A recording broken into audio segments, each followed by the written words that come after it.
2 ya. Sesi 2 ya. Ini dulu sebelah sini. Ya. Bapak, saya dari luar mau bertanya mengenai kan kasusnya dari 2010 2024 dilaporkan, kemudian selama bertahun-tahun itu seperti apa pelaku kemudian melakukan hal tersebut sehingga api dan sangat riskan nantinya tidak terjadi lagi potensi lain seperti apa pencegahan. Oke, ini dulu ya, nanti saya lempar sesi selanjutnya. Monggo ini bisa dijawab oleh Pak Kasat Reskrim, ada mungkin dari UPTD BPA bisa menjawab. Monggo silakan Bapak Kapolres atau Kasat Reskrim. Monggo silakan Pak Kasat Reskrim. Baik, Assalamualaikum warahmatullahi wabarakatuh. Terima kasih atas kesempatan dari Pak Kabid Humas, Pak Kapolres. Baik, saya akan menjawab ada beberapa pertanyaan daripada rekan-rekan media.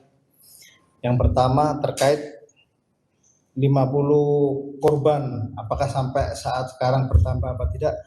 Jadi saat ini kami dari Satreskrim fokus pada korban yang sudah melapor dan sudah diperiksa, yakni masih 5 orang. Jadi kita hanya fokus yang melapor dan yang sudah kita periksa. Terkait yang pertanyaan selanjutnya, perlindungan adanya korban. Jadi silakan nanti misalnya ada daripada masyarakat, baik keluarga, tetangga atau kerabatnya yang merasa atau menjadi korban, silakan bisa melaporkan. Untuk identitas pun juga kami semaksimal mungkin dan menjamin akan merahasiakan.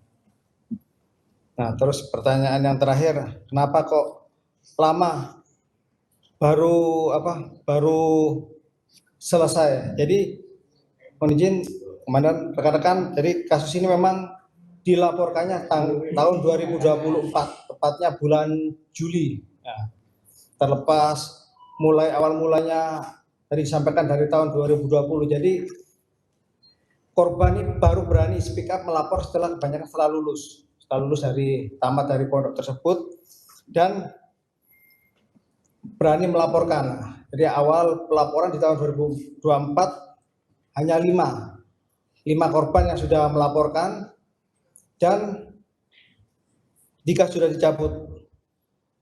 Namun kasus tersebut karena ada beberapa yang cabut tersebut itu menjadi penghambat, sehingga kenapa kok kasusnya lama. Jadi meskipun dicabut itu tidak menghentikan, hanya menghambat. Nah, alhamdulillah seiring berjalannya waktu tetap kita mengumpulkan semua barang bukti ya. Akhirnya pada tahun 2026 kita yakin terkait semua tindak pidana dan tersangkanya kita bisa menetapkan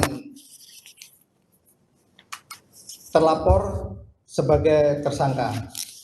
Dan saat ini sudah dilakukan proses penangkapan dan akan ditahan.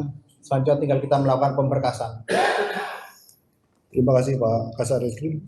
Mungkin akan Pak Kapolresta melakukan pendalaman. Izin menambahkan. Jadi dari pertanyaan jumlah korban, berdasarkan dari penyidikan kami, sampai saat ini baru 5 korban yang melaporkan.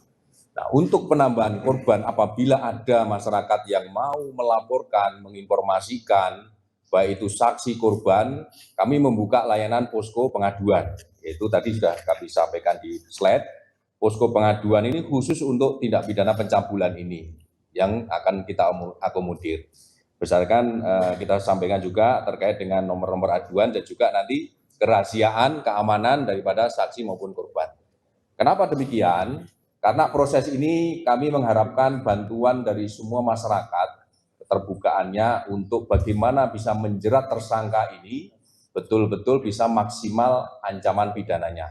Kita berkomitmen dari Polresta Pati, kasus ini adalah kasus perhatian kita semuanya, tidak boleh terulang lagi khususnya di Kabupaten Pati. Sehingga untuk sebagai efek jerah ataupun sebagai efek deterren terhadap pelaku-pelaku di kemudian hari, kita harus maksimalkan ancaman hukuman daripada pelaku ini. Saya kira demikian. Download Tribun X sekarang, menghadirkan lokal menjadi Indonesia.